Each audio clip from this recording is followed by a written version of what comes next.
Jesus, muito bom estar aqui com vocês. Agradeço o convite dos irmãos. Nos sentimos em casa aqui, como o pastor Ricardo falou. Ele quase denunciou a nossa idade aqui, quando falava do tempo que a gente se conhece. Graças a Deus pela vida da sua família, sua casa, né, seus pais. E é uma honra para nós estarmos aqui. Obrigado, pastor Marcos, pastores aqui da igreja. Deus seja louvado, toda a liderança. Acompanhe a minha esposa. A Bíblia diz, mulher virtuosa, quem a achará? Eu achei a minha mulher, uma mulher virtuosa de oração. Se o meu ministério ainda está em pé por causa das orações dela, do amor dela, do cuidado dela com a nossa casa, nossa família, e toda a glória seja dada a Jesus e depois a ela. Amém? Glória a Deus.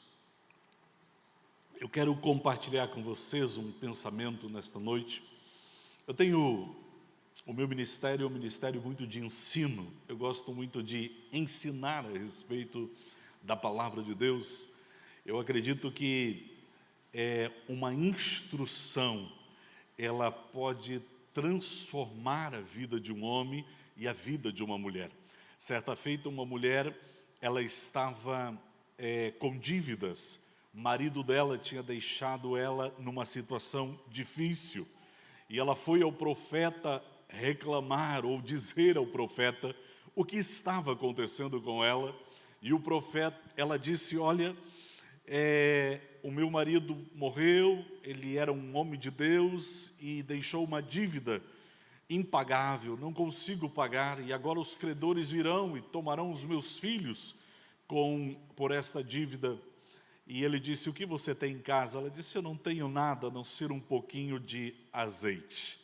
Eu não tenho nada a não ser um pouquinho de azeite. Ele disse, então pega vasilhas, muitas vasilhas, volte para dentro da sua casa, feche a porta e comece a despejar esse azeite nessas vasilhas. E essas vasilhas se encherão, você vai poder vender, pague a sua dívida e viva com o resto. Esta mulher, ela foi ao profeta, ela foi à igreja para receber uma bênção. E ela recebeu uma instrução, mas a instrução que ela recebeu mudou a vida dela. Amém? Assim é o nosso Deus. Ele dá uma instrução. E esta noite, quem sabe, você vai receber uma palavra, uma ministração. E esta palavra mudará o teu destino, a tua história. Amém? Glória a Deus, glória a Deus.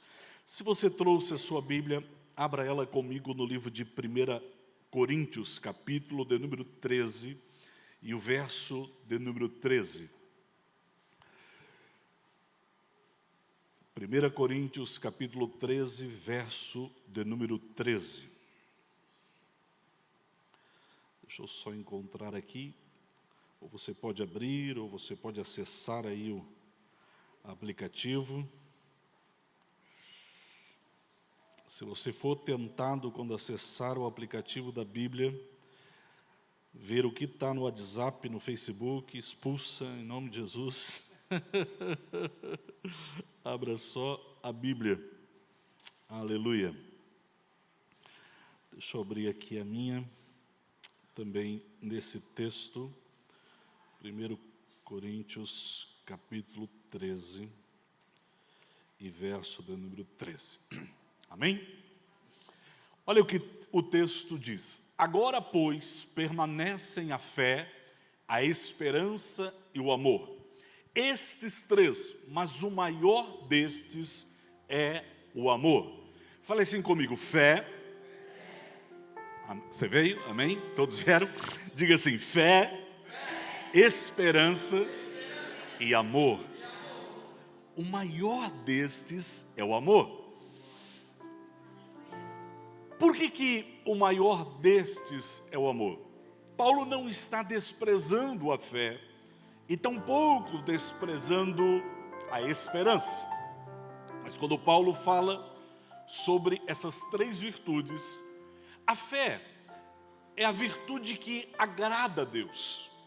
A esperança é a virtude que confia em Deus. E o amor é a virtude que revela a Deus. Fé é a virtude que agrada a Deus. Esperança é a virtude que confia em Deus. E amor é a virtude que revela Deus. Quando nós falamos a respeito de fé, e quando nós falamos a respeito de esperança, e falamos a respeito de amor, Paulo está dizendo que o amor é maior. Não que ele seja mais importante que a fé, ou mais importante que a esperança, porque todas estas virtudes são importantes. Não podemos ter uma e desprezar as outras. Não podemos ter o amor e desprezar a fé. Tampouco termos a fé e desprezarmos a esperança. É muito importante para as nossas vidas a fé, a esperança e o amor. Mas quando falamos de fé, nós estamos falando de um tempo. E esse tempo é o passado. Quando nós falamos de esperança, nós estamos falando de futuro. Muitas vezes nós confundimos a fé com esperança, porque a fé não fala do futuro, a fé fala do passado. A esperança fala do futuro, mas o amor fala de uma eternidade. Por isso que quando não houver mais necessidade da fé, tampouco precisarmos da esperança, porque já não estamos vivendo no tempo do presente, passado e futuro, nós viveremos uma eternidade, desfrutando de algo extraordinário, que é o amor. Amém? O amor é por toda a eternidade. Então a fé e a esperança falam de um tempo, e o amor fala de toda uma eternidade. O amor fala de coisas eternas. É sobre isso que nós vamos conversar esta noite. E eu quero começar a falar com você a respeito da fé. E você deve estar perguntando, pastor, mas como que a fé pode falar a respeito do passado? Porque a fé não olha para frente, a fé olha para as coisas que já aconteceram, que já foi feita.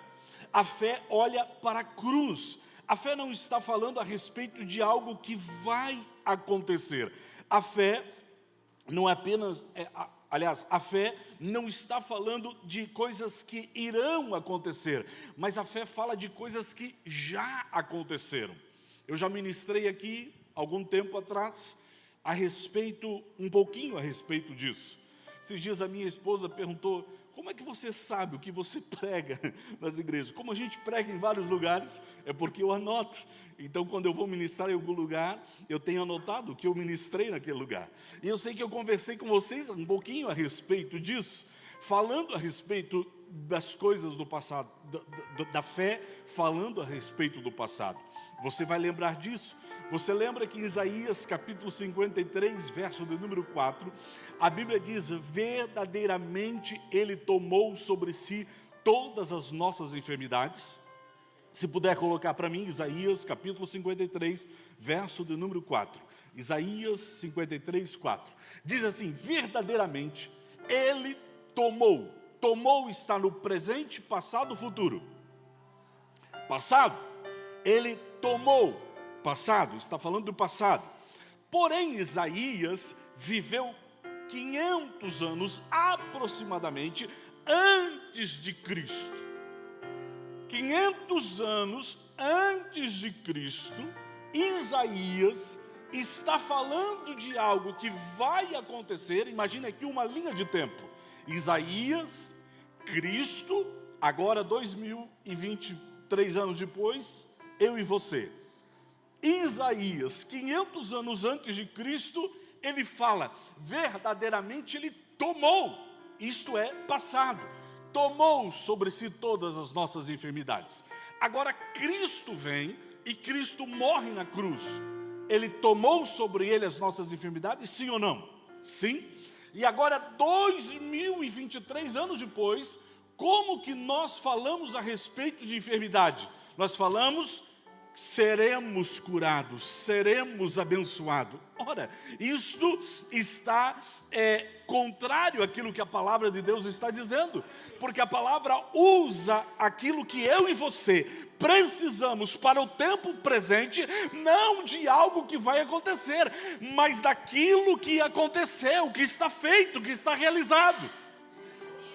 Tudo que eu e você precisamos para esta vida, Ele já conquistou para nós na cruz do Calvário. Por isso que a fé não fala de coisas que irão acontecer. A fé fala de coisas que já aconteceram. Está feito, está realizado. A esperança fala de futuro. Por exemplo, Jesus prometeu e disse: eu vou para o céu, mas eu voltarei. Eu vou para o Pai, mas eu voltarei. Cristo voltará. Escute, eu não creio que Jesus voltará. Eu não creio que Jesus vai voltar. Pastor, mas como assim? Eu espero Ele voltar. Porque se eu crer ou se eu não crer, Ele voltará. Isto é, aquilo que Ele prometeu fazer, Ele irá fazer. Não precisa da minha fé e da tua fé. Você não precisa crer sobre a sua volta. Crendo ou não crendo, Ele voltará. Então por isso que nós usamos a esperança, porque a esperança é para nós usarmos, a virtude que nós usamos para confiar a respeito daquilo que Ele falou que irá fazer. Se Ele falou que irá fazer, com fé ou sem fé, Ele irá fazer. Por isso que nós esperamos a sua volta e não confiamos na sua volta. Mas tudo aquilo que Ele já fez por nós, nós usamos hoje a fé.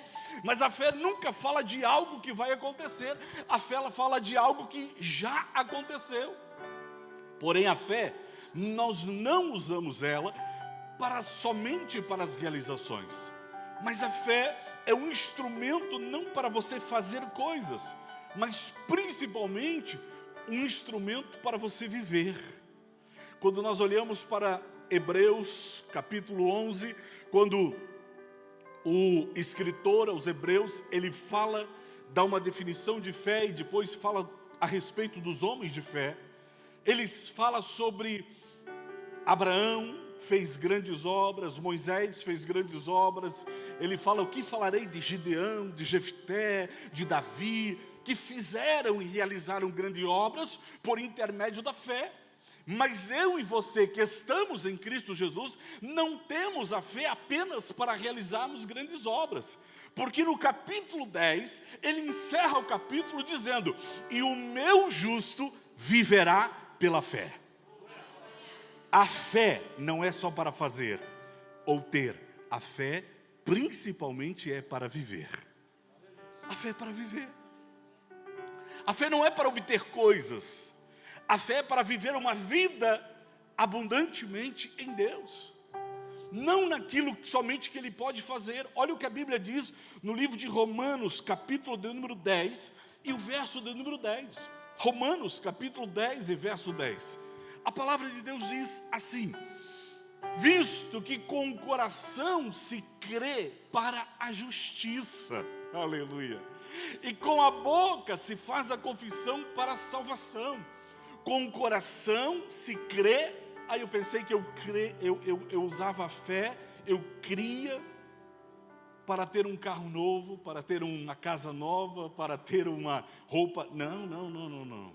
Você não crê para obter coisas e nem para fazer coisas, porque o justo vive pela fé. Mas que fé, pastor? A fé na justiça de Deus. A fé na justiça de Deus. Eu precisaria aqui falar pelo menos uma hora e meia para tentar ensinar um pouco a respeito de justiça. Mas eu queria resumir numa definição a respeito de justiça. O que é justiça? Justiça é a habilidade que Deus nos deu, é a habilidade para um homem e uma mulher se posicionar diante de Deus sem culpa alguma. Se posicionar diante de Deus assim como Cristo é. A Bíblia diz que eu e você somos uma nova criação e estamos em Cristo Jesus. Agora nós estamos posicionados diante dEle. Ele se fez pecado para que eu e você fôssemos a justiça de Deus. a fé na justiça, isso é, naquilo que eu sou, naquilo que Ele diz a meu respeito, aleluia. E o que Ele diz ao meu respeito? Ele diz o seguinte: sou uma nova criatura. Ele diz que eu sou criado em verdadeira justiça e santidade. Ele diz que eu sou o Filho de Deus. Ele diz que eu sou herdeiro de Deus e cordeiro com Cristo, que eu sou rei e sacerdote para Deus Pai, que eu sou a justiça de Deus em Cristo Jesus, que eu sou cabeça e não cauda, que eu sou abençoado em todas as coisas, que eu sou santificado em Cristo, que eu sou mais do que vencedor, que eu sou a luz do mundo e o sal da terra, que eu sou a geração eleita, sacerdócio real, eu sou a nação santa, povo de propriedade exclusiva do Senhor, eu sou morada de Deus no Espírito, santuário de Deus na terra. Eu sou forte no Senhor, eu sou amado de Deus, eu sou livre de toda a condenação, do domínio do pecado e de toda a maldição. Eu sou livre do poder do diabo, aleluia. Esta é a nossa fé na justiça de Deus.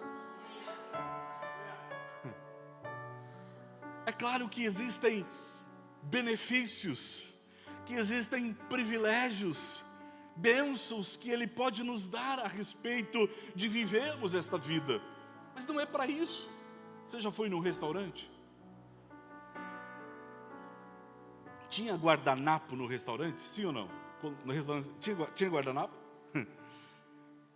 Tinha garfo, faca no restaurante? Tinha garfo e faca? Tinha.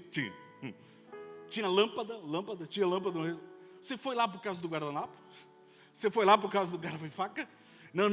Você foi lá por causa da comida. Mas você desfrutou daquilo que tinha lá. O que eu estou dizendo é isso. A fé não foi nos dada para obter coisas. Estas coisas virão. Buscar em primeiro lugar o reino de Deus e a sua justiça, e as demais coisas vos serão acrescentadas. Mas não é para obter as coisas que Deus nos deu a fé.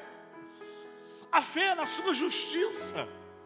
Por isso que quando falamos de fé, nós não estamos falando de coisas que irão acontecer. Nós estamos falando de coisas que já aconteceram, que já foram feitas, estão realizadas. Por isso que por intermédio da fé, eu e você vivemos. O justo viverá por esta fé. Como é que uma criança vive? Uma criança que nasceu saudavelmente, como ela vive? Como ela vive? Aleluia. Como ela vive? Engraçado isso, né? Como é que é viver? Como é que é viver? Alguém ensinou para você como é viver? Como é viver? Como é que uma criança vive? Como ela vive? Sendo alimentada pelo pai, pela mãe, sendo cuidada. É assim que ela vive. Ninguém ensinou para ela, você tem que viver agora. Não, ela vive. Simplesmente a mãe dá o alimento para ela, o pai dá o aconchego, dá o abraço, dá o cuidado, zela dela, cuida dela. Mas o pai e a mãe querem que ela cresça, correto? Então agora o pai e a mãe começam a ensinar ela a viver. E chega o momento que o pai e a mãe ensinam ela a comer no pratinho. E antes ela chorava e de repente quando ela chorava ela já era alimentada. Agora ela já pede, papá. Papá. Quando ela quer comer uma maçã, ela fala papá. Quando ela quer comer uma banana, ela fala papá. Quando ela quer comer uma papinha de feijão, ela fala papá. Para ela tudo é papá. Mas de repente ela já percebe o que é maçã, o que é banana. E ela fala, eu quero uma banana, eu quero uma maçã. E a mãe dá para ela, e o pai dá para ela. Mas de repente ela cresceu. E agora ela pode ir na geladeira. Agora ela pode até cortar o pão, ela já é uma adolescente. Agora ela já é um adulto. Agora ela já pode cozinhar sua própria comida. Porque se ela não cozinhar sua própria comida, a mãe não vai mais dar leite para ela. O pai não vai mais dar comida para ele. Irmãos, eu não sei se você já percebeu isso. Você percebe que quando as pessoas começam a vir para a igreja, um novo convertido, ele vem para a igreja. E ele começa a caminhar entre nós. E de repente os milagres começam a acontecer na vida dele. Começa a acontecer. E de repente ele começa a dizer, olha, aconteceu isso na minha vida. Olha, eu vim aqui, pastor, eu fiz uma oração, não precisei fazer mais nada. E no outro dia aquela oração de repente aconteceu. Vocês não perceberam isso? Você quer ver milagres dentro da igreja, comece a trazer novo convertido. Porque os novos convertidos são bebês para Deus. Você percebe quando começa a passar tempo, aqueles milagres que você experimentava lá no início já não acontecem mais? Porque agora Deus espera que você seja maduro. Deus já espera que você faça a tua própria comida. Por isso que Ele te deu a fé. Porque a fé fala das coisas que já estão feitas. E a fé prepara para você aquilo que você necessita para essa vida. E agora aqueles milagres de novo convertido não acontecem mais.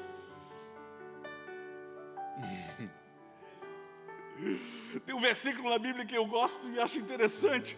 Cristo em vós, esperança da glória. Isso é para um novo convertido. Mas para eu e você que já estamos na igreja há anos, Cristo em nós não é mais a esperança da glória. Ele tem que ser a glória. A glória manifesta. Ele está aí. Ele está aí. Você já recebeu a palavra da edificação. Você já recebeu o alimento sólido. Agora você precisa viver essa vida por intermédio da fé. Por isso que o justo viverá pela fé. Mas somos como crianças que necessitamos, parece muitas vezes, do leite materno. E estamos na igreja, às vezes, anos, e dizendo, papá, papá, papá, papá. E ele está dizendo, vai comer, vai comer, vai comer, comida tem. Como, pastor? Porque tudo que você precisa eu já te dei na cruz. Tudo que você precisa você já recebeu em Cristo Jesus. Pastor, como que eu vivo esta verdade? Relacionando-se. Relacionando-se. Relacionamento. Relacionando-se com o Pai. Você lembra da última vez que eu estive aqui?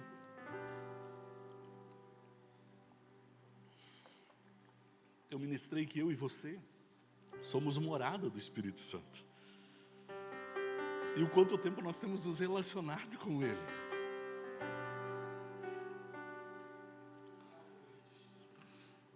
Através desse relacionamento, vai nascendo o amadurecimento, vai crescendo o conhecimento, e vamos vivendo a vida que Deus nos preparou. Aleluia. A fé não fala do futuro, ela fala do passado. Você pode dizer, pastor, mas Hebreus capítulo 11, verso 1, a Bíblia diz que a fé é o firme... Coloca para mim Hebreus 11 primeiro. Ora, a fé é o firme fundamento das coisas que se esperam. E a convicção e a prova, outras versões dizem a convicção das coisas que não se veem. Sai dessa agora. Se ele está dizendo que a fé é o firme fundamento das coisas que se esperam, é simples. Quando você vê esse livro, ele é escrito aos hebreus, ao povo de Israel, aos judeus. E quando Jesus se encontra com os 2 discípulos no caminho de Emaús, lembra do que os 2 discípulos falaram a Jesus? Eles estavam andando tristes, Jesus chega perto deles, eles não reconhecem que é Jesus, e Jesus disse, por que vocês estão tristes? E ele disse: ora, só você que não sabe a respeito das coisas que estão acontecendo em Jerusalém? E Jesus disse: o que está acontecendo? Você não sabe que Jesus, o Cristo, foi morto numa cruz? É. E o que eles disseram? Nós esperávamos que ele fosse o rei que vinha remir Israel. Por isso que agora, quando o escritor volta a Hebreus, quando o escritor escreve aos Hebreus, ele diz: a fé é o firme fundamento das coisas que nós esperamos, e a convicção das coisas que não se veem. Isto é, eles queriam ver um Jesus tomar o reino à força, eles queriam ver no mundo natural, mas agora a fé é o firme fundamento das coisas que se esperam. Nós esperávamos que ele fosse o Redentor. Ele é o Redentor, mas nós não estamos vendo. Por isso que usamos a fé. É a prova das coisas que nós não vemos. Aleluia. Glória a Deus. Por isso que agora ele vai falando sobre as obras que os homens tiveram de fé. E olha o que ele fala no capítulo 12, verso 1. Capítulo 12, verso 1. Olha o que ele diz: por isso também de um, e esse já, não, 12:1. Portanto nós também, pois que estamos rodeados de uma tão grande nuvem de testemunhas, deixemos todo o embaraço, deixemos o pecado que tão de perto nos rodeia, e corramos com paciência a carreira que nos está proposta. Verso 2, olhando para Jesus, autor e consumador da fé. Firme fundamento das coisas que espero, não no futuro, mas das coisas que já foram consumadas, que já está feito. Aleluia. Por isso que a fé não olha para frente, a fé olha para trás. Ela olha para o que está feito, consumado na cruz do Calvário. Aleluia. Pelo gozo que lhe estava proposto, suportou a cruz. Ele suportou a cruz, desprezando a afronta, e assentou-se à destra do trono de Deus. E o verso 3, considerai. É tipo assim, pense nisso todos os dias. Pense nisso quando você for para casa. Pense nisso amanhã de manhã. Pense nisso amanhã quando você estiver trabalhando durante o dia. Pense à noite quando você voltar. Pense toda hora, em todo momento, em todo instante. Pense de dia, pense de noite, pense em pé, pense deitado, pense acordado, pense até dormindo. Pense nisso. Considerai, pois aquele que suportou tais contradições dos pecadores contra si mesmo, para que não enfraqueçais, desfalecendo em vossos ânimos. Por isso que nós não podemos desprezar a fé. O amor é maior, mas não despreze a fé. E tampouco despreze a esperança, porque queira você ou não queira, ele voltará. Esteja preparado ou não esteja, ele voltará. Creia ou não creia, ele voltará. Mas a nossa esperança é que ele vai voltar, e vamos nos encontrar com ele, e possamos dizer como disse Paulo: combati o bom combate, terminei a carreira, mas eu guardei a fé. Aleluia. Amém? E eu queria encerrar falando sobre o amor. O amor. Lucas 15, capítulo 15, verso 1. Eu quero ler com você esse texto. Permita-me ler a história. Eu vou ler aqui para ser mais rápido. No livro de Lucas, capítulo de número 15. Verso 11, não é o primeiro. É o verso 11. Diz assim. É o verso 11.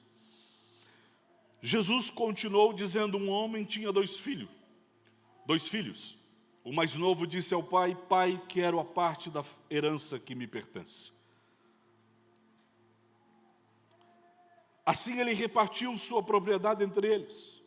Não muito tempo depois, o filho mais novo reuniu tudo o que tinha e foi para uma região distante e lá desperdiçou os seus bens vivendo irresponsavelmente. Depois de ter gasto tudo, houve uma grande fome em toda aquela região e ele começou a passar necessidade. Por isso, foi empregar-se com um dos cidadãos daquela região, que o mandou para o seu campo a fim de cuidar de porcos. Ele desejava encher o estômago com as vagens de alfarrobeira que os porcos comiam. Mas ninguém lhe dava nada. Caindo em si, ele disse: quantos empregados de meu pai têm comida de sobra e eu aqui morrendo de fome? Eu me porei a caminho e voltarei para o meu pai e lhe direi: pai, pequei contra o céu e contra ti, não sou mais digno de ser chamado teu filho, trata-me como um dos teus empregados. A seguir levantou-se e foi para o seu pai, estando ainda longe, seu pai o viu, cheio de compaixão, cheio de amor, correu para o seu filho, o abraçou e beijou. O filho lhe disse: pai, pequei contra o céu e contra ti, não sou mais digno de ser chamado teu filho. Mas o pai disse aos seus servos: depressa, tragam a melhor roupa e vistam nele. Coloquem um anel em seu dedo e calçados em seus pés. Tragam um novilho gordo e matem-no. Vamos fazer uma festa e comemorar. Pois este meu filho estava morto e voltou à vida, estava perdido e foi achado, e começaram a festejar. Enquanto isso, o filho mais velho estava no campo. Quando se aproximou da casa, ouviu a música e a dança. Então chamou um dos servos e perguntou-lhe o que estava acontecendo. Esse lhes respondeu: seu irmão voltou e seu pai matou o novilho gordo, porque o recebeu de volta são e salvo. O filho mais velho encheu-se de ira e não quis entrar. Então seu pai saiu e insistiu com ele. Mas ele respondeu ao seu pai: olha, todos esses anos tenho trabalhado como um escravo ao teu serviço. Nunca desobedeci às tuas ordens, mas tu nunca me deste nem um cabrito para festejar com os meus amigos. Mas quando volta para casa esse seu filho, que esbanjou os seus bens com as prostitutas, matas o novilho gordo para ele? Disse o pai: meu filho, você está sempre comigo. Tudo que eu tenho é seu. Mas nós tínhamos que comemorar e alegrar-nos, porque esse seu irmão estava morto e voltou à vida. Estava perdido e foi achado. Aleluia.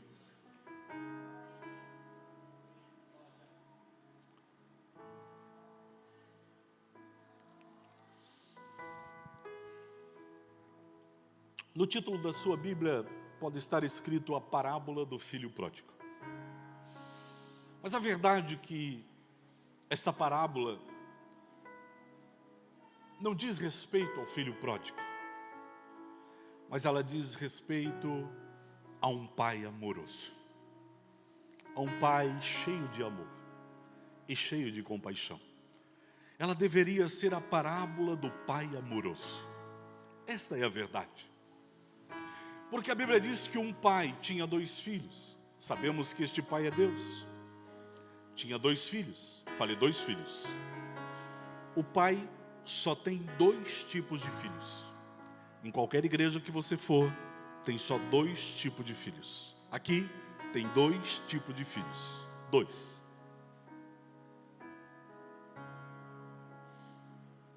O primeiro filho é o mais novo. É o que é chamado na Bíblia de filho pródigo. A Bíblia diz que esse filho mais novo pediu parte da sua herança, pediu a sua herança ao pai, e o pai repartiu entre eles a herança e deu a herança ao seu filho. O seu filho foi para uma terra distante, desperdiçou tudo o que tinha e teve que trabalhar cuidando de porcos, a ponto de certa feita ter desejo de comer a comida que os porcos comiam. E a Bíblia diz que naquele momento esse filho cai em si. E ele diz: quantos empregados tem na casa do meu pai? E a mesa do meu pai está farta. Eles comem o que eles querem. E eu aqui, passando necessidade. O primeiro filho, é a primeira característica de filho. Só 2 características de filho. A primeira característica é aquele que acha que nunca vai receber o amor do pai. Porque ele olha para si próprio, ele acha que ele não é merecedor. Ele pensa, como o pai pode me amar? Olha para mim, olha para minhas deficiências, olha para minhas necessidades, olha para as minhas debilidades. Esse filho, ele tem por característica sempre viver em comparação com o outro. É o tipo de pessoa na igreja, é o tipo de filho que está na igreja. E ele acha que ele não é digno, nem tampouco de estar aqui. Ele acha que este lugar não é para ele. Porque na sua grande maioria ele se fica comparando com os outros. E ele começa a ver a família dos outros. Ele compara com a sua. Ele começa a ver o casamento dos outros, ele começa a comparar com o seu. Ele começa a ver as finanças do outro e começa a comparar com a sua. E ele acha que ele nunca vai conseguir agradar ao Pai. Porque ele acha que ele não é merecedor. Ele olha para os outros e até pensa que os outros merecem. Mas ele não. Porque ele olha para as suas debilidades, ele olha para as suas dificuldades. E esta comparação vai desgastando tanto ele, que chega um tempo que ele deixa de vir. E às vezes até ele não deixa de vir, mas ele deixa de estar. E às vezes, a igreja está tão cheia de irmãos mais velhos, que acham que é bom que ele vá mesmo.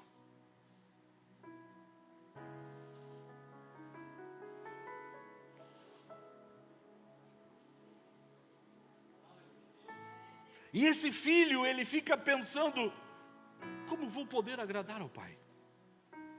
Ele não se sente merecedor, ele não se sente digno, ele não se sente apto, ele acha que até as coisas que ele tenta fazer, muitas vezes não dão certo dentro da igreja. E ele começa a se afastar do convívio. Sabe, queridos, o problema do filho mais novo não foi pedir a herança do pai. Porque quando ele pediu, o pai deu a herança para ele. O problema do filho mais novo foi gastar a herança longe do pai. O problema não foi o que ele ganhou. O problema foi para onde ele foi. Para longe do pai. E esse filho, muitas vezes, ele está dentro da igreja, mas a verdade é que ele está bem longe do pai.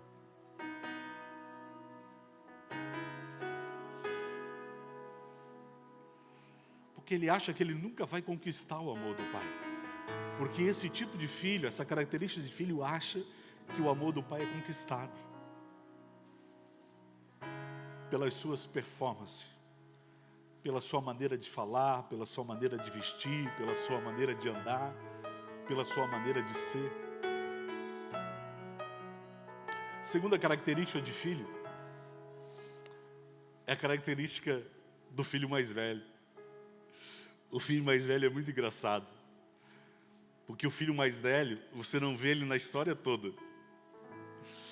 O filho mais velho, você não vê ele falando no início da parábola, você não vê ele no meio da parábola, porque a parábola fala do que aconteceu com o filho mais novo.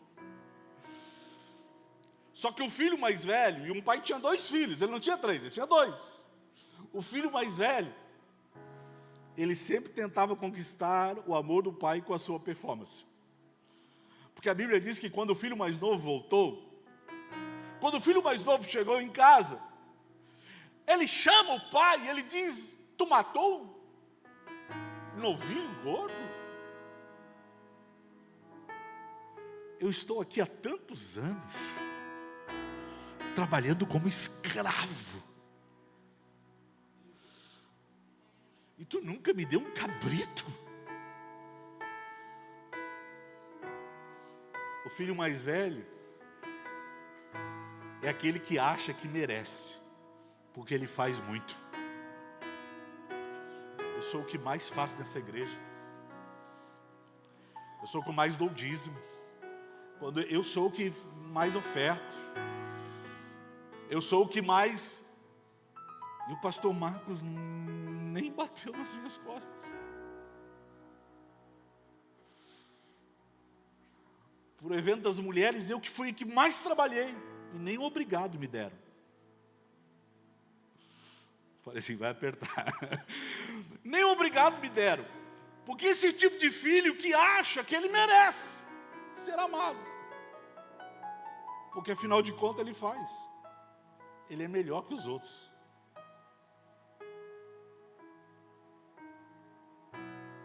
A Bíblia diz que só tem 2 tipos de filho, não tem 3. 2. O pai tinha 2 filhos. São 2 características de filho. Aqueles que acham que nunca vão merecer o amor do pai. E aqueles que acham que merecem. Porque tanto o filho mais novo como o filho mais velho, eles olham para si próprio. E a verdade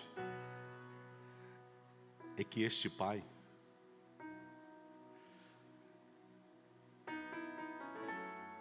ele ama você não pelo que você faz. Ele ama você não pelo que você tem. Ele ama você porque você é filho. Ele ama você porque você é filho.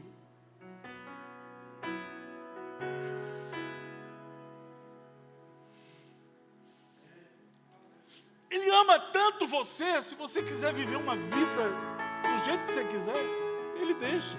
Não quer dizer que ele concorda, mas ele deixa. Ele não foi atrás do filho pródigo. Ele não concordava com o filho pródigo, mas deixou. Mas ele ama tanto, que quando você volta, com um discurso bonito, com uma oração bonita, o filho mais novo disse, eu vou chegar para o meu pai, e eu vou dizer, pai, pequei contra o céu e contra ti, já não sou mais digno de ser chamado teu filho. Olha, ele acha que ele nunca ia ganhar o amor do pai. Eu já não sou mais digno de ser chamado teu filho, trata-me como um qualquer dos seus empregados, porque a partir de agora eu vou trabalhar como escravo. Ele fez um discurso. Ele pensou, eu vou ajoelhar, eu vou implorar para o meu pai. É aquelas orações que a gente faz, tentando achar palavra bonita para convencer a Deus, nos amar. Mas Ele já nos ama. Porque se Ele não amasse nós, Ele não teria dado o seu Filho.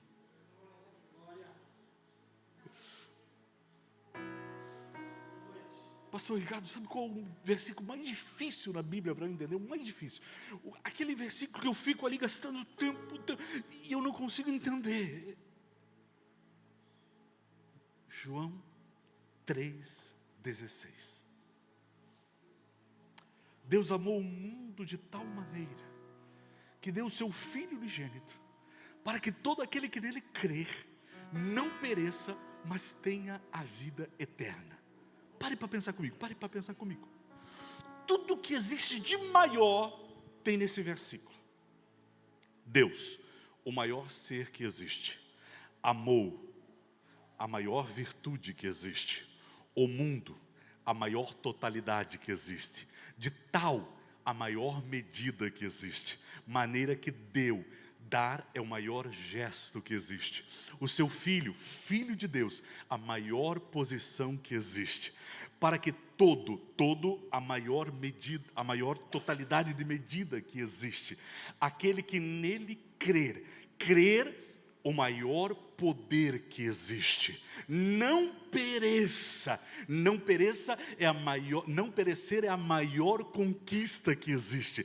Mas tenha a vida. Vida é o maior dom que existe. Vida eterna. Vida eterna é a maior revelação e conhecimento que existe. Tudo que existe maior está nesse versículo. O filho pródigo volta para casa com um discurso bonito, e quando o pai vê ele de longe, o pai vai ao encontro dele. Você não precisa fazer um discurso bonito. Quando você toma a decisão de voltar a relacionar com o pai vem correndo até você.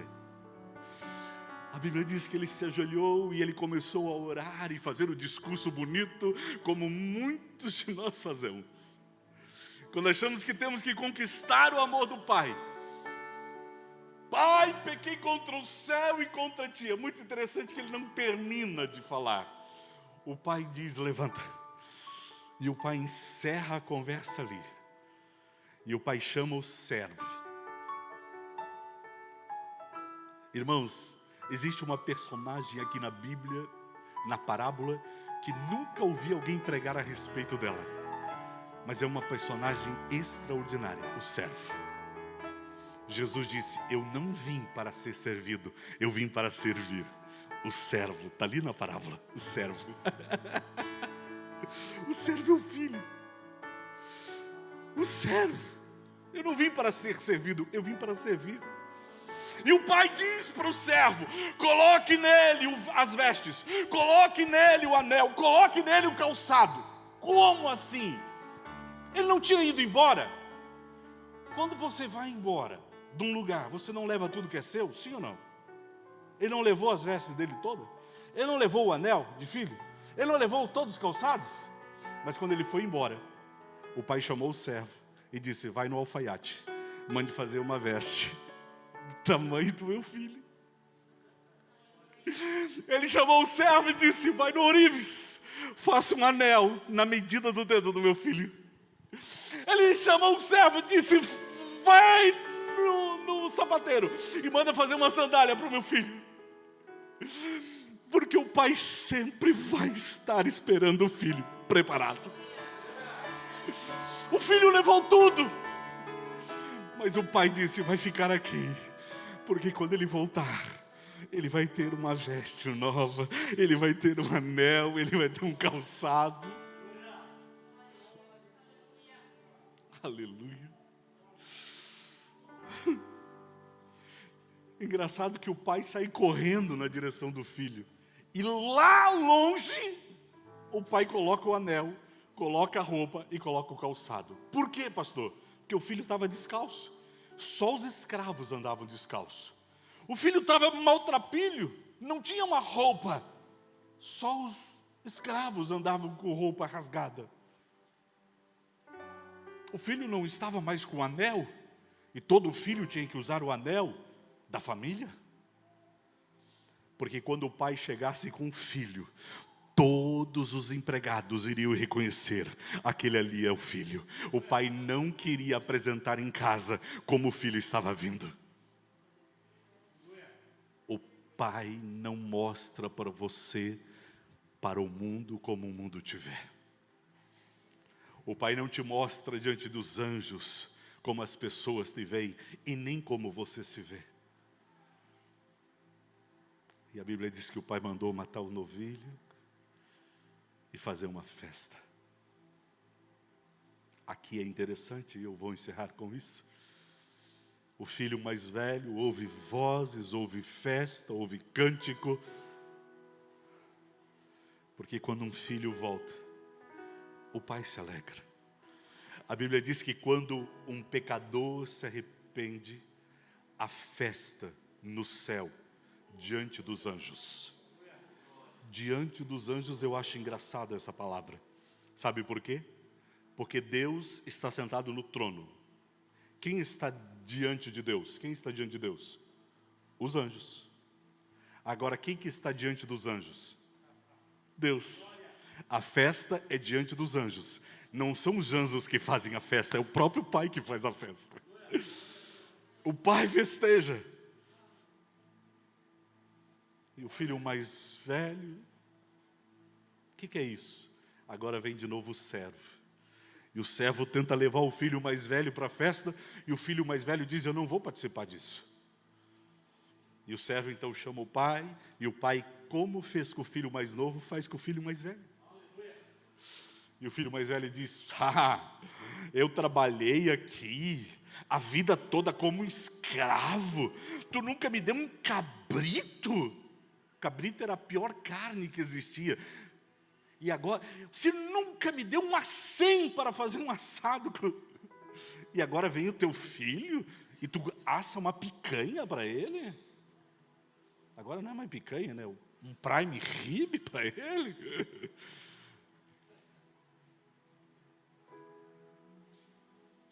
O pai olha para o filho e diz: filho, tu sempre esteve comigo. Porque não é o que eu e você fazemos, mas é o quanto eu e você estamos com o Pai, que o Pai se agrada.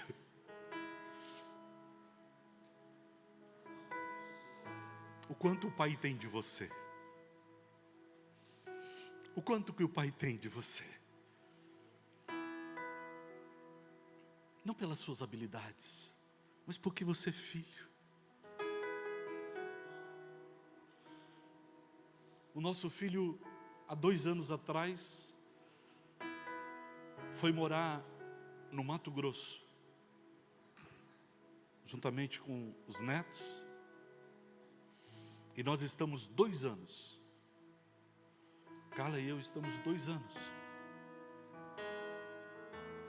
O ano passado veio a nora e os netos, mas o filho não pôde vir por causa do trabalho. E esse ano ia vir a família toda e nós estávamos aguardando. Início do mês, ele nos liga e diz: não vou poder ir, porque eu tenho que trabalhar. Mas eu gostaria de estar com vocês.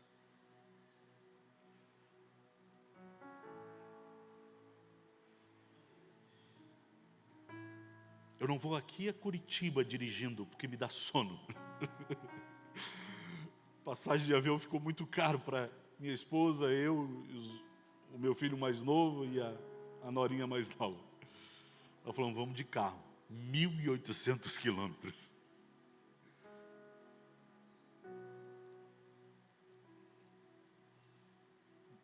Não é pelo que ele fez, é pelo que ele é.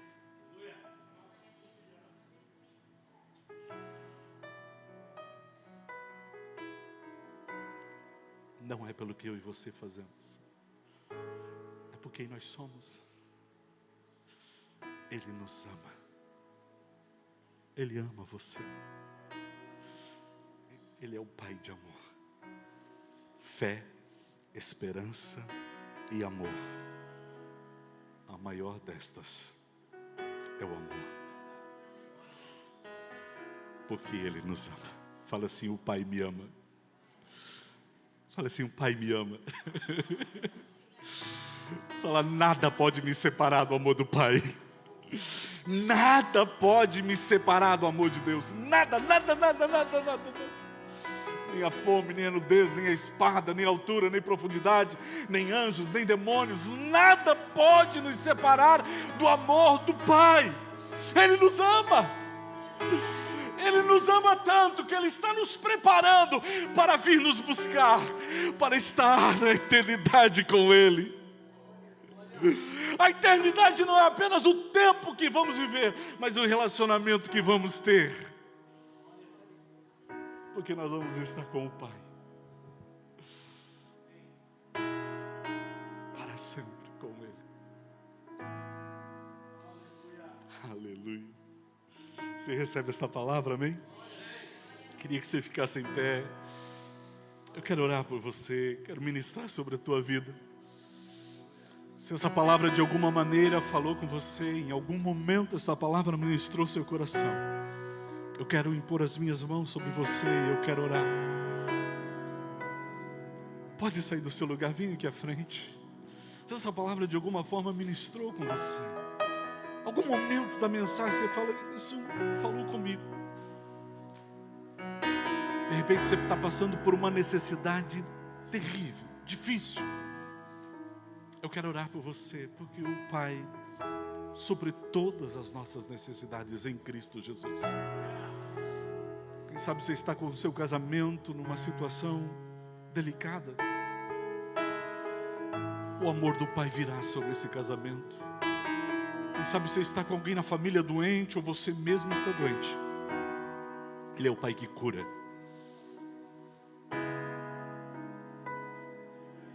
Quem sabe você está para tomar uma decisão e você não sabe o que fazer.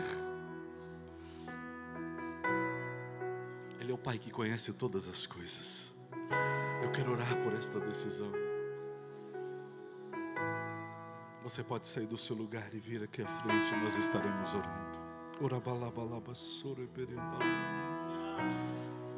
Orabalabalabasura berenda rabadabababalabasura berenda. Orabalabalabasura berenda rabasura berenda ramanabasura berenda.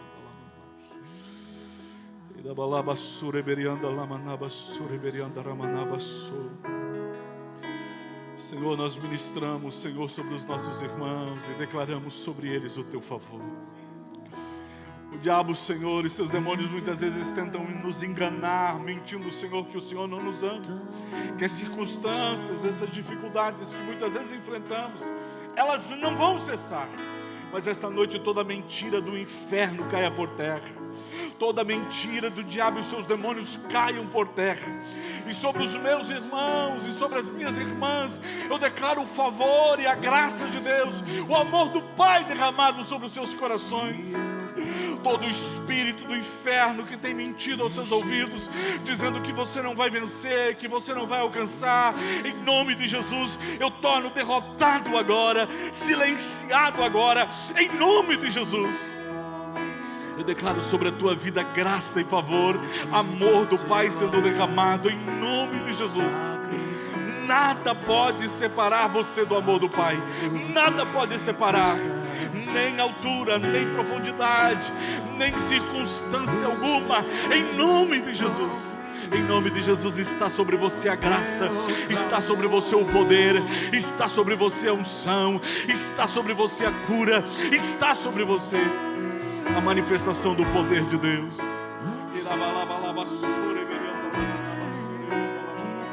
Sim, Senhor, mais.